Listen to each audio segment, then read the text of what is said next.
All right, well, welcome back. We are continuing our way through the aldehydes and ketones chapter. And last time we had talked about I got a little bit ahead of myself. Last time we had talked about acetals and hemiacetals. And this time we wanted to go through a couple of mechanisms. We're probably just going to get through two of them.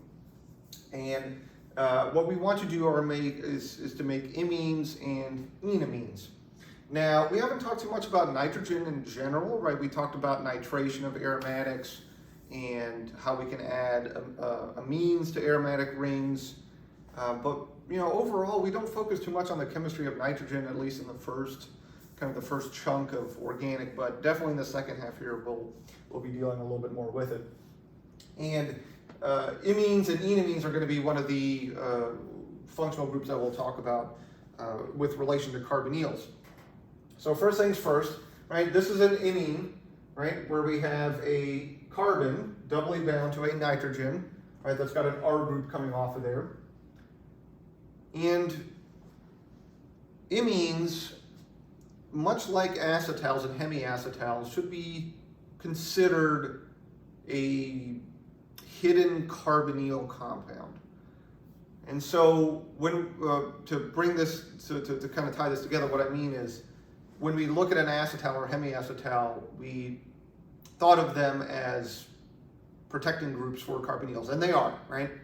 So a protecting group is kind of like hiding another functional group, right?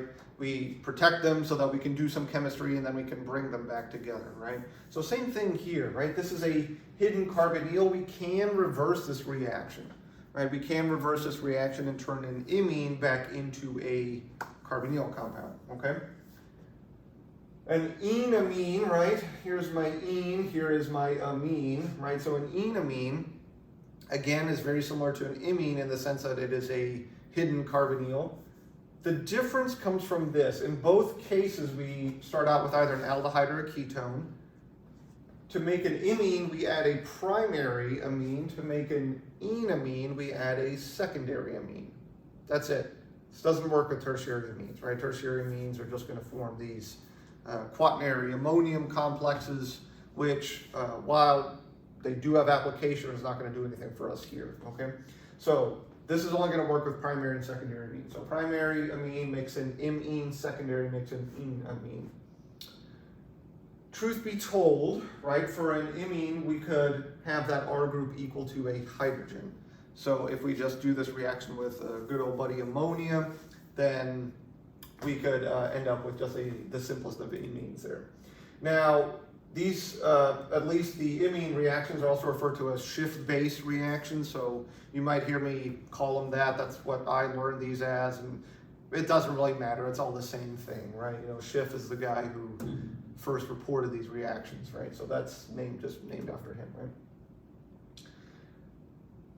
So what we're going to do is look at the mechanism for the formation of these two functional groups. Now, imines or Schiff bases we're really only going to talk about within the context of this chapter. I'm not saying they're not useful, right? They're great ways of coupling together two larger molecules and introducing amine functional groups or nitrogen functional groups. Enamines we're going to come back to in one of the later chapters when we talk about Michael additions. They're going to be fantastic Michael acceptors, but we'll talk about that when we get there, right? So these will come up again, so make sure you do keep this mechanism in mind, although this mechanism in general follows everything that we've already learned. So I could kind of just turn you guys loose and say, okay, skip for the next 20 minutes if you understand the mechanisms that you guys had from all the previous work, although there's a slight tweak that we have to talk about, but don't worry about it, okay? So anyway, imines and enamines. So let's look at a Schiff base. How can we get this stuff done? Well, here's the generic setup for a Schiff base. We have a ketone. We're going to put some kind of acid in there. This is where things get a little bit different, right? And we have an amine. And at the end of the day, what we'll end up doing, right? This is all a Schiff base is, right? We just snip away that oxygen and we put that nitrogen in its place. That's it, okay? On paper, this is a very easy reaction, right? We just get rid of the carbonyl oxygen, put whatever's the nitrogen, whatever's on it in place. This is a primary amine, so we literally just plop that nitrogen there, and that's it, okay? Not too bad at all, right? And then if we had a secondary amine, we would just pick the formation of the double bond there from one side or the other. We'll come back to that later, right? And then we would just put the nitrogen in the place of the carbonyl oxygen. So that is the first key point. The nitrogen replaces the carbonyl oxygen. Ta-da, okay. Now, usually what I would do is say, okay, see if you guys can come up with your own mechanism for this. And you guys would go, right? I see a carbonyl compound, I see an acid, there's a nucleophile, and I can get to my product. So it doesn't, on paper, this doesn't look all that different from what we saw with acetals. And that's a perfectly reasonable assessment, okay? Technically, that would work, right? You guys would say the carbonyl attacks this, which makes the carbonyl carbon more susceptible to attack, and then the amine comes in, and right, we do our open the door, close the door type stuff, right? And I would say that that's a valid mechanism. But, right, there's something to think about with this. So whenever we're dealing with amines, the first thing that we need to think about is that amines are basic, right? So it might be odd, right, that you say, well, wait a minute, right? We've got a base and we've got an acid together. We're going to do acid-base chemistry. And that's absolutely correct, right? And that's absolutely correct. And so that's something we have to account for. How acidic or how basic is this reaction? There's a very fine balance in the pH.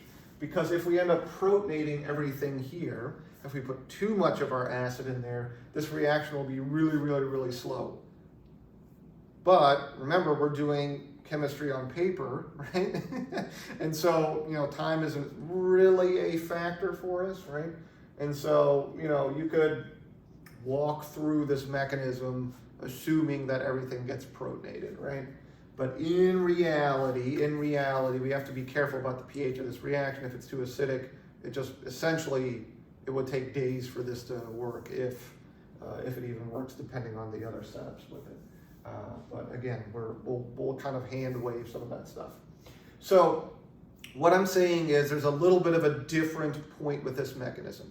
However, what we need to think about is that this necessarily isn't just an acid, it's a proton source, okay? So it's there to kind of get rid of any negative charges that form, and hopefully that'll make sense in just a second. The second thing to recognize is that when we're dealing with amines, they are far more nucleophilic than alcohols, okay? So if you go back to the last video where we deal with the acetals, alcohols aren't really good nucleophiles, and so we have to give them incentive to come in and attack that carbonyl carbon. We don't have to give too much incentive for a nitrogen to come and attack a carbonyl carbon. They're more negative. Well, they're more nucleophilic. I should be very careful, right? They're far more nucleophilic than an alcohol is, and so we don't have to give it too much incentive to come in and attack that carbonyl carbon, okay? So here's where I'll pause, because I've been talking now for, I don't know, maybe like 10-ish plus minutes, and say, now knowing that this mechanism will begin with the attack of the nitrogen on the carbonyl carbon, see what you guys can come up with, okay? See if you guys can start with attack from here to here and come up with the product there. And as usual, this gives me a good chance to finally grab a drink of coffee here. And hopefully at this point you guys have paused the video, and through the magic of the internet right now, we're all at the, okay, anyway, whatever, I'm rambling. So let's go through the mechanism. So first things first, let's do attack of the nucleophile. All right, we open the door, right? And remember, that's kind of my stupid way of saying attack at the carbonyl carbon and kick up that pi bond, right? Nucleophile attacks the positive point, right? Shocking, right? Something negative attacks something positive, and we kick up a pi bond there. Okay. So let's look at this.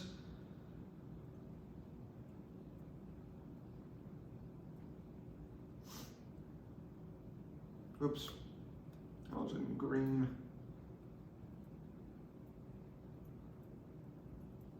Boy, oh boy, I kind of already wrote myself into a corner. Okay, this is kind of unusual. We've got a negative charge under positive conditions. That's pretty unusual. We've got a negative and a positive together. That's somewhat unusual also. So we need to come around and clean things up here. Here's where the H plus comes in, right?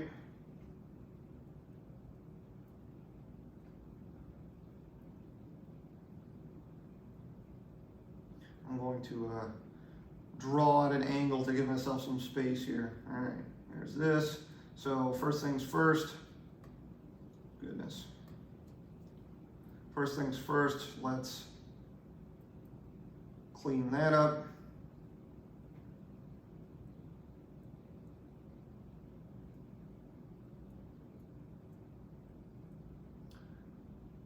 I'm going to bring in my buddy A minus and clean that up. All right. So I'll come back here in just a second and we'll hopefully clarify some of these things in H. Good. Okay, so first of all, what's A minus? A minus is just kind of a generic statement for some kind of base. Gee, I wonder what could be the most common base that's present in this reaction. Likely this is going to be, not likely, almost certainly this is going to be another amine in there, right? So does it have to be? Not necessarily, right? It could be one of the carbonyl complexes, although, right, we always play the statistics game, right? So anyway, probably the amine comes in, kind of helps clean up. Now we're at this point here. We know we have to get rid of this oxygen, but it's not a good leaving group yet. Gee, I wonder what we could turn an alcohol into to make it a good leaving group. Maybe we could turn it into water, right? So next we're going to turn this into water, good leaving group, and this is going to kick down a bond here, right? So let's do that. So let's pick up another H plus to turn an alcohol into water. We've seen that happen quite a few times already. So nothing too shocking yet.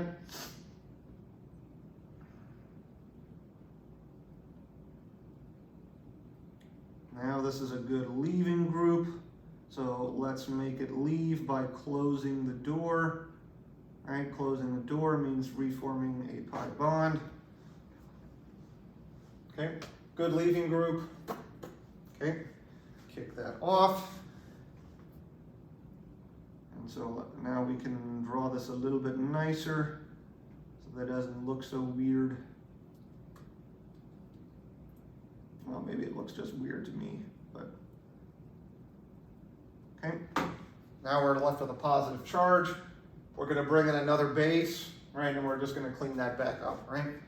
So some kind of A minus could be the water, right? Probably more of the amine though, right? And then if we do that, we will end up where we started here, right? Fantastic, that's it.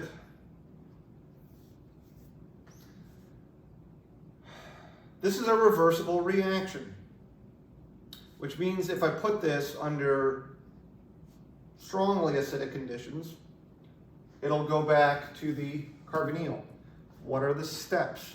Well, the steps are basically in reverse. The reverse would be we protonate this, right? Water comes in, right? We do some kind of proton transfer, right? And then we end up making a carbonyl back there, right? So this is a reversible reaction. So I could ask you guys, draw the mechanism to get from here to here under strongly aqueous acidic conditions, right? And then you guys should be able to come up and do something with that. Other than that, the only difference is what kind of happens at the beginning. First is attack of the nucleophile, and then we end up protonating the carbonyl carbon there, the carbonyl oxygen. A little bit different because we have to really pay attention to the pH. Although, like I said, if you guys protonated the carbonyl oxygen here first and then brought that in, I would think that's okay, right? And what I mean with that is because of the ideas we've been learning, and there's a little bit of technically technically that still happens, just to a very small percentage, given the pKa's and the equilibrium that's established, right? So I am not that super picky, although this is the technically more correct answer, right? That's all I really wanted to say with that. All right, so we're good. So now we're going to do the exact same thing, but we're going to change one thing with it, all right? So let's do the exact same thing. And the thing we're going to change is I'm going to use blue instead of, I'm just kidding, that's not what I'm going to do, all right? So now we have a secondary amine, right? And now we give this a little bit of an acid there, and we're going to get to our product, and the product that we're going to get to is this. Oof, there it is. Okay. Now I could say, given what we know from the first example, see what you guys can come up with a mechanism for this. Well, we have very similar conditions. Carbonyl, some correctly amount of H plus there to make sure that the pH is fine. And a secondary amine. Secondary amine is going to form our enamine, right? But until we get to the kind of the end part, everything else is going to look the same, right? So let's work our way through this. Okay.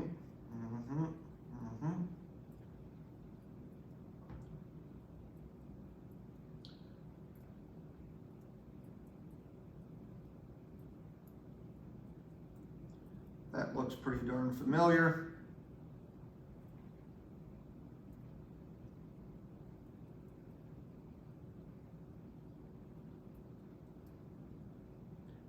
So far, nothing too different, right? We just end up protonating that negatively charged oxygen. Then we come back and deal with the positively charged nitrogen. Our good old buddy A minus is going to come in. Probably some more of the amine, right?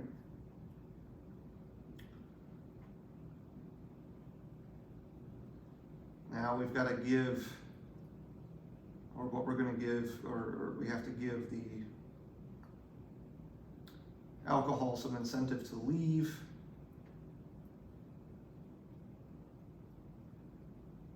All right, that looks good.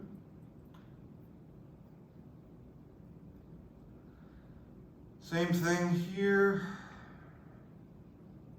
Almost got ahead of myself there. Almost skipped a step.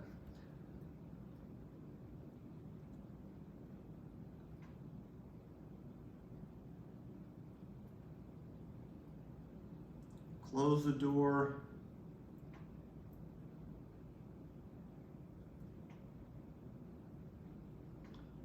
So now we will have this. Okay. So up to this point, nothing's different. Now, right, we don't have a hydrogen on the nitrogen to be able to deprotonate it and make it neutral again. And so we're going to pick one of these hydrogens next door. And here's where we're going to have to come back at a little bit of a later point, and we're going to talk about which hydrogen do we want to pick, okay? So which hydrogen do we want to pick? And we'll talk about that when we get to the idea of Michael additions and that kind of stuff, okay? So for now, nitrogen is nitrogen, hydrogen is hydrogen, and so you'll see that this is a symmetric situation, and that's to kind of avoid a longer discussion at the moment about how do we pick which hydrogen is going to get removed, right? All right, so in this case it won't matter, so I'm going to pick the one to the left because that's how I roll, right? Okay, and then if we do that, we'll end up, right? I'll just change this color here, and then we are good to go. Okay. Fantastic. There it is. Those are our amines and those are enamines. let's do something very, very useful with them, okay? Let's do something very, very useful with them. Want to do a little bit of review? Okay, I didn't hear any objections.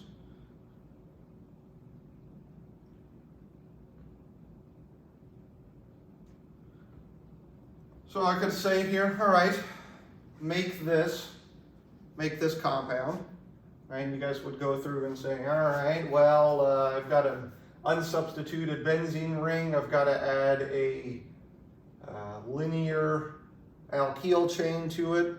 So I've got to go through my acyl, Friedel-Crafts acylation, right? So let's do that. Let's see, we've got 4 carbons there, so let's bring in 4 carbons.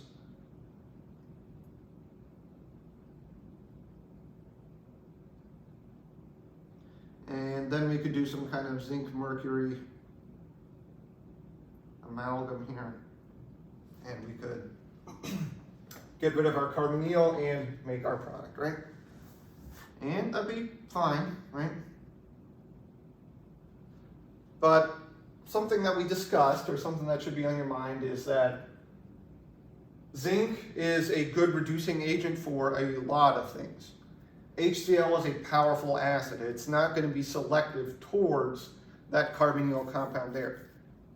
But what we can do is use the idea of imines to reduce a carbonyl compound, right? So what we're going to look at is what's known as the Wolff-Kishner, right, which is a really awesome name in my opinion. I know you guys wanted to know what my opinion on names are, so right, so a Wolff-Kishner reduction. And what a Wolff-Kishner reduction is essentially the same as this zinc and mercury there, except it's far more selective towards carbonyls, far more selective towards carbonyls, which makes it extremely useful for us, okay? So a Wolff-Kishner reduction, we start with Mr. Ketone. We put in one of the most fun reagents, hydrazine, N2H4, and we put in a little bit of acid, right? So amine, carbonyl, little bit of acid. The first thing you should say is Schiff Base reaction, okay? And that's indeed what happens. The first thing that happens is we will do the Schiff Base, and our product that we can isolate, and it's mostly stable, right? Under normal conditions, right? Right? All we do is add the amine, right, to the, we take the nitrogen, replace the oxygen there, and add the amine in its place, and there it is, okay? Great, right? Hydrazine is pretty darn cheap. The problem with it is that, you know, under the wrong conditions, it can be somewhat kaboomy, right? So we do have to be careful sometimes, but you know, for the most part, nothing too big, and there's never been any problems with that, at least in my experience, right? But anyway, so this right here, very, very, very nice. I could ask you guys to stop right here and say, what's the mechanism for this? Just to make things a little bit easier, right? There's what hydrazine looks like, the Lewis structure, right? It's just an amine, right? So you cut that away, put that in its place. Ta-da, right? Schiff Base reaction. Then what we do is we come back, and here's where the reduction part happens. We add some base, typically it's some kind of hydroxide, with water, and we heat it up. And what happens then is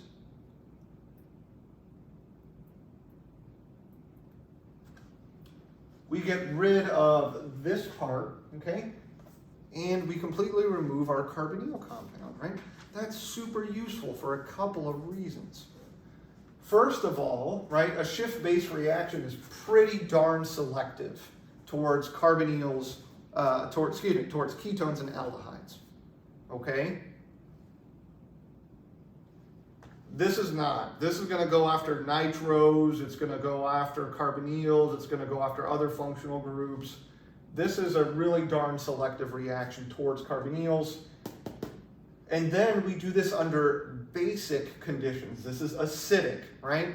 If we have functional groups that are susceptible to acidic attack, then we have to worry about that, but this under basic. So really we've got almost, how do I want to put this? The opposite conditions here, not selective, selective, acidic, basic. Again, I don't want to say that this isn't useful. That's not my point. I'm just saying that we have to assess the pros and the cons of using certain conditions, right? That's all I'm saying with this, okay? Now, the mechanism for this is in the book, and it's interesting. I'm not going to show it here, right? This mechanism here, just because, how do I want to put this? The mechanisms that I want to show you guys are more broadly applicable. What happens in this case here is very specific, and so it's there. It'd be extremely useful to know, because we'll come back to one part of it, sort of, later, right? But it's pretty specific to this reaction here, and so you guys have enough in your brains at this point also that, you know, memorizing one mechanism for one condition, I don't find too much value in it. Besides, this is an online class, right? And so you guys always have your book in front of you, I hope, right? And so you guys can reference this at any point if you need it there also, right? But this mechanism I do expect you guys to keep in your brain, right? So go through and practice this, see if you guys can get to the answer with that, okay? But extremely useful, right? Extremely useful mechanism and reaction for getting rid of carbonyls and ketones and aldehydes there. Okay, I've rambled on enough. It's probably a little bit past 30 minutes at this point. So I will see you guys in the next video.